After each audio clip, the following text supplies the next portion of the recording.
Hi, folks. This is Adam Elio Berkowitz. I'm here with my dear friend Josh Wander. Josh told me about an amazing story last week, and it's so huge that I wanted to make sure I had everything correct, which is not always the case, unfortunately, before I published a video or a story about this, because it is that important. It is a massive step in the redemption process. It is a massive step marking I think a mile marker for the nation of Israel. So Josh, I'd much prefer you introduced the subject so that I don't make any mistakes or misspeaks. So tell our folks about what you told me last week. We spoke about a lot of things. You're talking about the Sanhedrin? I am talking about the Sanhedrin. Okay. Yes. We always talk So about a lot of things. You are so active in the world of Geulah that there's always a lot to talk about. But tell me about the Sanhedrin. I think it's huge.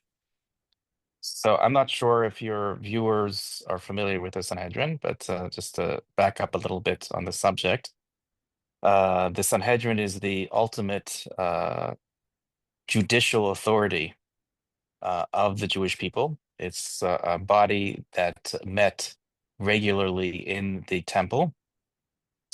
The largest, what I'll call the Supreme Court of the Sanhedrin was comprised of 71 rabbis, and they met, like I said, in the different parts of the temple, and they If adjudicated. I can add one small point at this juncture, according to halacha, according to Jewish law, it is forbidden for Jews to regulate themselves by any non-Torah, non-Beit Din. Beit Din is a court, a rabbinic court.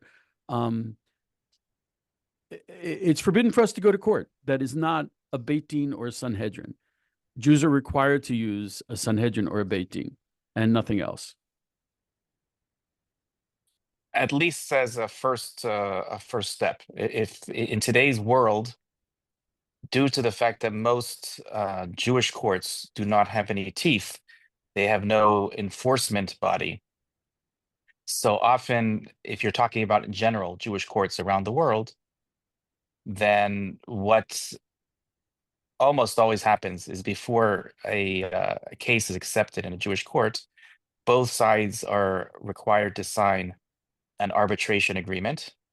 And that arbitration agreement, should one of the sides decide after the ruling that they're not going to accept the ruling, or not going to follow through with the ruling, then usually the Jewish court gives permission to take that arbitration agreement to a secular court, a civil court, and then that is enforced by the civil courts. And there is a Sanhedrin in Jerusalem.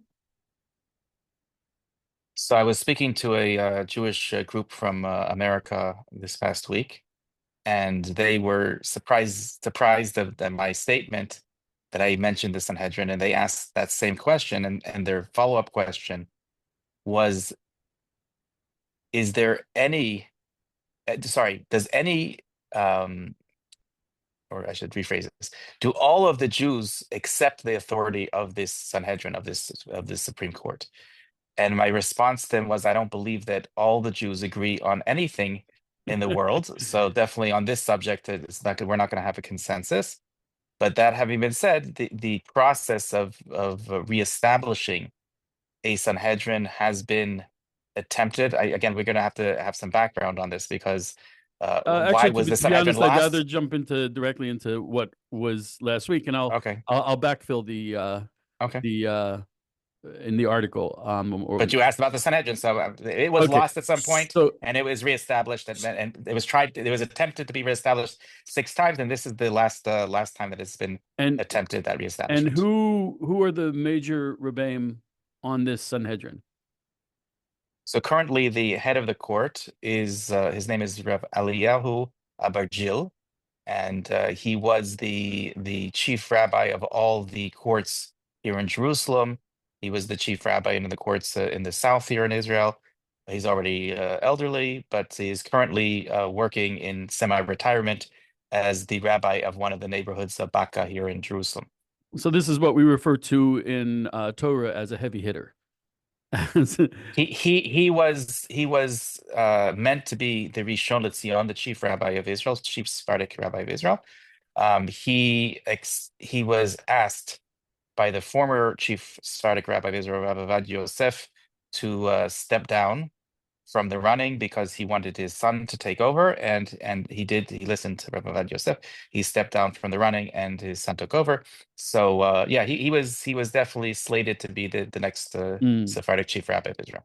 Okay, now just to jump in, And previously we've had famous rabbis like Rabbi Yoel Schwartz and Rabbi Din Steinsaltz and others that have headed the court that are also well-known rabbis. okay, so what did this, we'll call it a Beit Din. But can I just add to that? Sorry, Elio. Sure, When I say absolutely. when we're speaking about well-known rabbis, and even when I would sort of say mainstream rabbis, we have to also say that in order to even enter into the thought that there can be a reestablishment of the Sanhedrin, one has to be of a particular special type of rabbi that is able to think out of the box. It is Mm, not something that is generally taught about or thought about in Jewish institutions of study, and therefore, if it is, it's only theoretical. So to put these things into practice, you need to have not only a rabbi of a certain stature, but you need to have a rabbi of a certain stature that's willing to think out of the box. sure, like you and I both spent many years learning Jewish law. And a lot of stuff, it's fairly voluminous. A lot of stuff has been written down, especially the stuff that's every day. Like having to do with keeping kosher, having to do with Shabbos. These things are very well covered in classical Jewish literature. But a Sanhedrin or even a Beit Din, a higher Beit Din, will be faced with questions that either haven't been asked or haven't been asked in a very, very long time or are not usually asked. So that That, being that there's a significant difference between a Beit Din and a Sanhedrin. right, of course. A Beit Din, as we have Jewish courts across the globe, are authorities that are accepted like arbitration courts. They're accepted by the two parties to adjudicate something, but they do not have any intrinsic power to them, just like and because of the fact that their rabbis are ordained rabbis, but they do not have the authority of smicha, which is another conversation of actual ordination that Okay. is passed down from generation to generation from Moses until today. Okay. That being said, so last week, under the unbelievable guidance of the Chacham Rav Abergil, the Sanhedrin came out with something that I've been waiting decades for some rabbinic body to address. Could you tell us what they came out with? Just the correction first. This actually happens every year. The Sanhedrin puts out this notice every year. Oh, This really? is just, yeah, this has gone on for many years now. We've called for Jews around the globe to leave their exiles and to return home. This year, it's getting a little more traction than in previous years. Oh, because of the public or because of the Sanhedrin? It's a combination of things. It has to do with both what's happening around the world and people, Jews that are feeling the pressure around the world and maybe are more open to the message, Oh, that's interesting. as well as the fact that we are publicizing a lot more this time than And than I we have hope it to play a previously. part in that because so I want to be very clear on what exactly was this declaration by the Sanhedrin, because I don't want to say more than what they said. The Sanhedrin has called upon all Jews that live in the exile, that live outside of the land of Israel in the diaspora, to do whatever it takes in order to, as quickly as possible, get up and move back home to our ancestral homeland. Okay, is this what we would call a psak halacha, a a Torah law ruling? Yes, it Oh, is. It really? is a psak. Um, yes, I'll say yes. Okay. How So how that obliges people is another question, but it is a psak. Right. Okay. So that is the question. Are they saying it is now asur? It is forbidden for Jews to not come to Israel if they are able?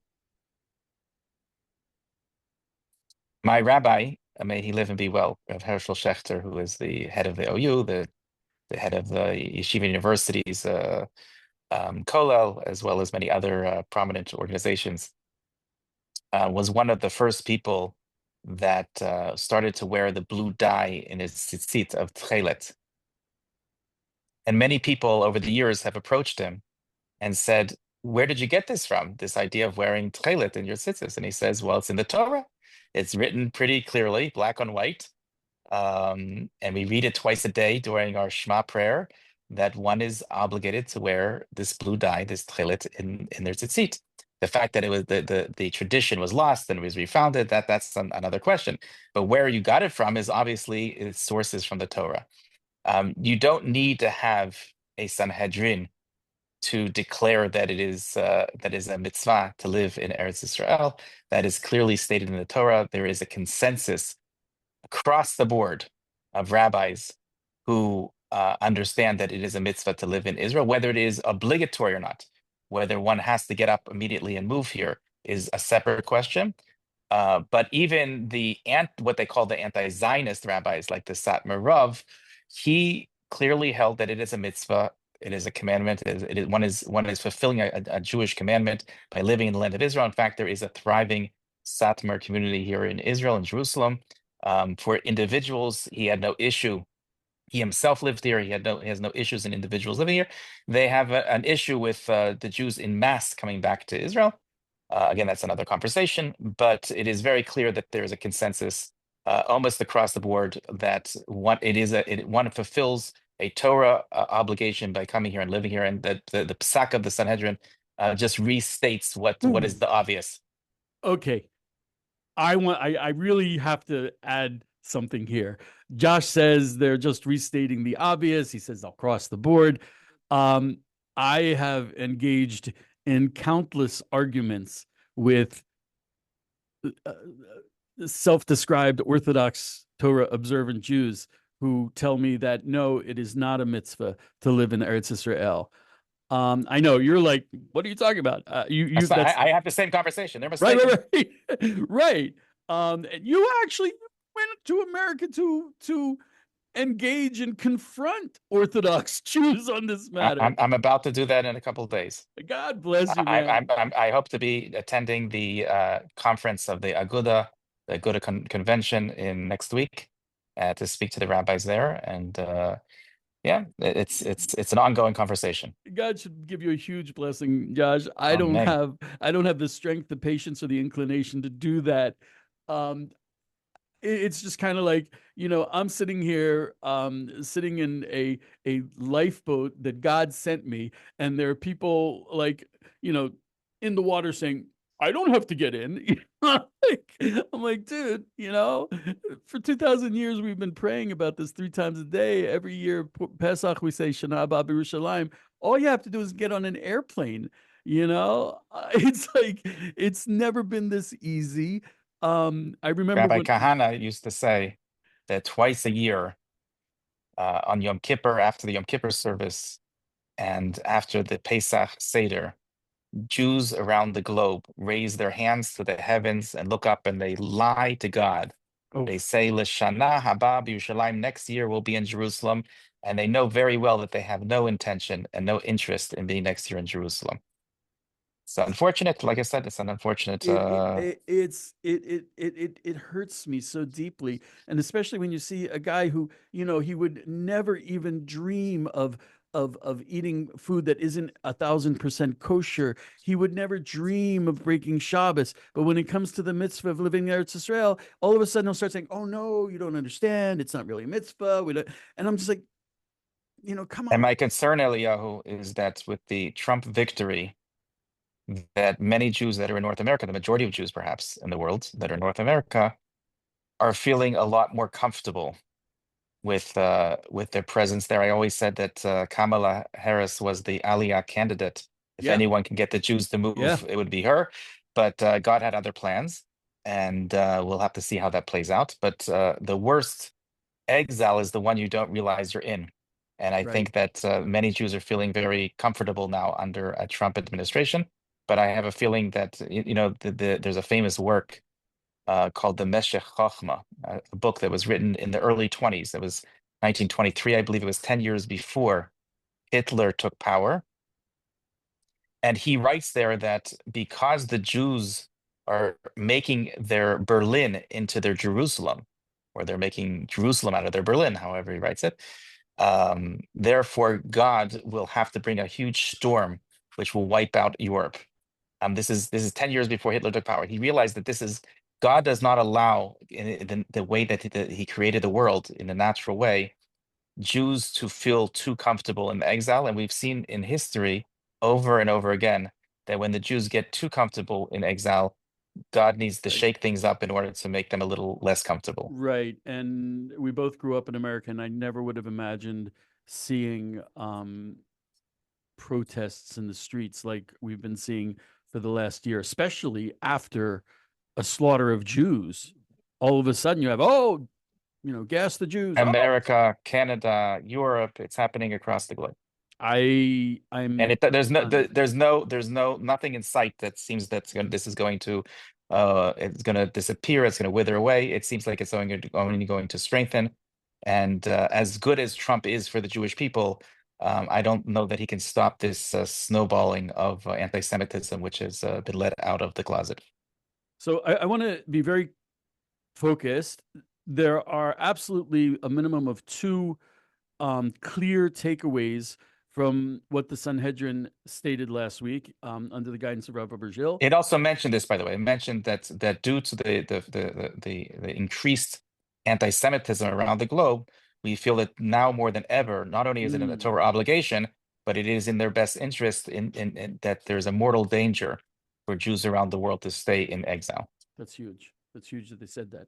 So we're having three very clear, explicit takeaways. One is that it is indeed a mitzvah, a Torah commandment to live in the land of Israel, which is not expressed or agreed with by everyone. The other is that they are calling on the Jews to move to Israel. They're not saying that it's forbidden to live outside of Israel, but they're calling on Jews to come to Israel, and they're warning that in their I don't want to say esteemed, in their Torah opinion, there is an existential danger to the Jews in exile right now. So, to your first point, like I said, there is a consensus whether people know it or not, whether it Whether is people considered to accept be. it, I'm sure the people, even the people who object, they have to know it, but they don't. Well, if you say it out of ignorance, then that's something else. But if you know what you're talking about, Okay. then you understand that there is a consensus across the board. Again, there may be a question as to whether it's obligatory to get up right now and leave.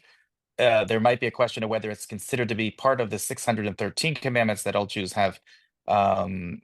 By the way, I wanted to mention before that you mentioned the obligation for us to have a court. There's also one of the 7 Noahide commandments for all people, even non-Jews around the world, to organize courts. That's not just a Jewish obligation. But there is a consensus, again, whether it's part of the 613, like the Ramban Nachmanides says, or whether it's just included in other commandments, like the Rambam, like the Maimonides says, is a dispute. But again, there's a consensus that it is a commandment one way or another. The danger that Jews are in today around the world. There was a Hasidic master. He wrote a book. He was known by the name of his book, the Bnei Yissaschar. The Bnei Yissaschar says that in the end of days, the Shekhinah, God's presence, is going to leave the exile and is going to come here to Israel.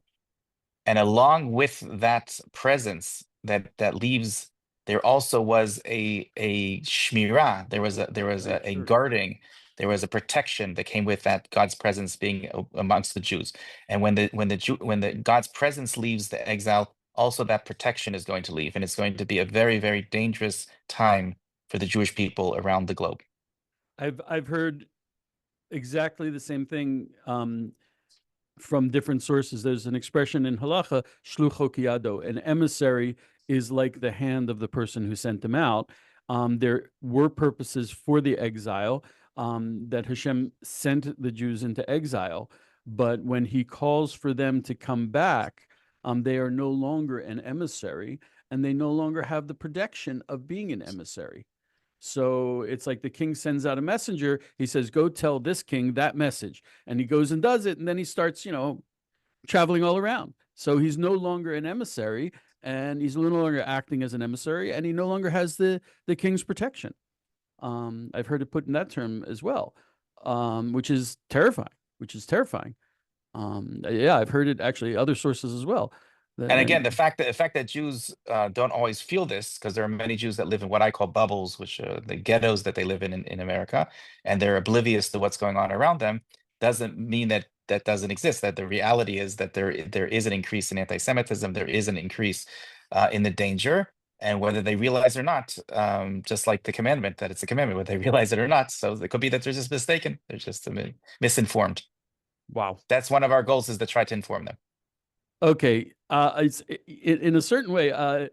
It's kind of interesting that this did come out every year, but I've heard this statement by the Sanhedrin being talked about an awful lot. It really is gaining traction right now. We also translated it into 5 different popular languages of Jews around the world, including Hebrew and English, in Spanish, in French, and in Yiddish, so that Jews around the globe will be able to understand it. I actually am following how many hits, how many views they're getting, and it's actually interesting to me that guess, Elio, which one's getting the most views? French?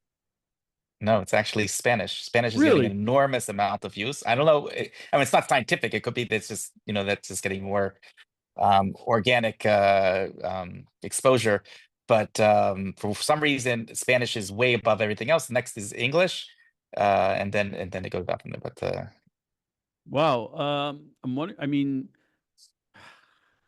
it's interesting because I met a group last week Spain. That's interesting. from Spanish? Argentina, and I was telling them how much we love their president Milei, and he just brought in a Secretary of State that's Jewish, who swore on the Tanakh, sworn in on the Tanakh, and he was speaking about the Parsha, the Torah portion of Lech Lecha. It was a pretty amazing, incredible thing to see.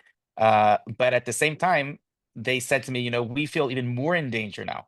We know we have a president and we have the heads of the government that are very pro Jews and Israel on one hand. On the other hand, that is putting the Jews in the limelight.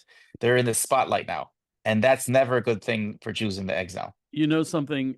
I can hear that, because yes, thank God that Trump got elected, for Israel's good as well as America's good. But now you have the Democrats saying, they're voting on, we want a full embargo on Israel, and it didn't get laughed out of Congress. It was treated seriously. And unfortunately, I mean, Bernie Sanders was the leader in that. They say he's Jewish, maybe he was born Jewish, but that was the last Jewish thing he did. So it's, unfortunately. That's a great example of somebody who thinks that they're doing the Jewish thing, right, and they're just misinformed. They got it all wrong. Yeah. Oh gosh. Okay. Just like Bernie Sanders, there's a lot of Orthodox Jews out there that also are confused. Okay. Is there a written psak, a written halachic declaration that the Sanhedrin is coming out with about this? Yes, there will be one. We haven't written it. Okay. We haven't written it yet. Okay. It's being written right now, and there are also letters that I will be, like I said, taking with me as a messenger, as an emissary of the court to the rabbis in America. That those are private letters, but the public letter will come out shortly. I want to, first of all, thank you so much. Before, one more question. What is your, you have a position with the Sanhedrin? I'm one of the smuchim. I'm somebody one of that the has smuchim. smicha from the Sanhedrin. Okay. For people, it's a very complicated issue about reinstating smicha. Smicha was, it literally, I don't know, it means blanket. It means when things are adjacent. Smicha in the days of the Talmud was the teacher would put his hand. Smicha was the laying of the hands, right? The laying of the hands, and it symbolized a direct transmission between teacher and student. And in the Sanhedrin, you became you became a dayan, you became a judge by smicha, and in the Sanhedrin they had smicha, and the smicha was lost when the And that can Sanhedrin. only be done in the land of Israel. Okay, it So, can only. those people. That's why you have in the Talmud, you have, let's say, Rav and Shmuel. So Rav got smicha because he was here in Israel. Shmuel was not in Israel, so he never had the ability to get smicha. So one of the first things the Sanhedrin did was they did a study and reinstated smicha because it had been lost. According to the position of Maimonides, yes. According to the Rambam. That's a very complicated technical issue that we won't go into at this point. But this, so if you're one of the smuchim, so that's pretty impressive. I'm going to treat you with a lot more respect from now on, and I'm not kidding. And because it is something to be it's not to be treated lightly. It's really a huge blessing that the smicha is back. And I certainly think that you are not only deserving, but you're an amazing representative of smicha and Torah in Eretz Israel. We will be following this up. This may not sound like a major deal to a lot of people. Some people might be saying, "Oh goodness, of course we know Jews should come to live in Israel." No, this is not just that Jews should come to be Israel. We have a rabbinic body that is making a Torah opinion that Jews should come back to Israel, and apparently, even Torah observant Jews have not been relating to this in a proper manner. So this is that it's out there, I think is really huge. It's a huge declaration. Hopefully it will have the impact that it should, and it's coming at a time where it's seriously needed. It's like you have the rabbis with smicha, respected rabbis standing in Israel saying, look, it's time. If not now, there might not be another chance. Come home now. And that's how I see this. They're standing there on the shore while the ship is going down.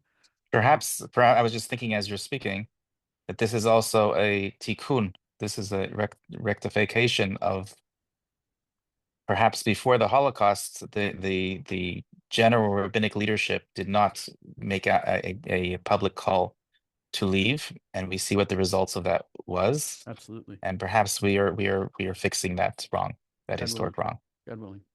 Okay, Josh, I can't thank you enough. Thank you enough for having this conversation, and thank you so much for what you do. If I talk a lot about Josh Wander, it's because he's always heading out in 50 different directions to bring Geula in many, many ways.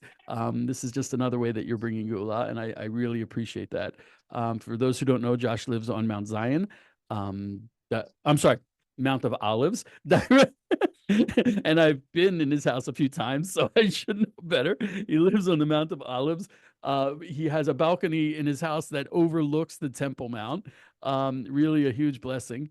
And he's running around night and day bringing Geula, and I'm in awe of it, and I appreciate it. So, and also I just want to ask that as soon as there's a written document, I very much want to get that out to the public so that people can, unfortunately, when it comes to things like that, people can reason their way out of the most clear and obvious things. And I don't want that to happen here. I want people to see it, black and white, to hear it, and to enact it. It's time. Okay. If you're attaching any of the videos of the Sanhedrin ruling, then I would encourage people, even if you're not Jewish, to send this, to forward this to your Jewish friends, and especially your Orthodox Jewish friends. And it's important to get the message out, so you can be part of this. You could also be part of this process of getting the message out. That's one of the methods that I love. There's a section of the Talmud where they talk about the Tehillim, about the Psalms, Az Yomu Vagoim. Then it will be said amongst the nations how amazing it is what God did for you, the Jews. And I have this vision of all my Christian readers walking up to their Jewish friends saying, gee, did you know this? And embarrassing the Jews into coming to Israel and bringing the redemption. that's one of my better that way than the alternative is the anti-Semites that are absolutely better that way than the Jewish Bernie Sanders way. Okay. Okay. Thank you so much, Josh. Please be in touch with us if there are any more developments. I think this is one of the hugest stories I've covered in a long time. I really appreciate it. Thank you so much. Okay, thank you.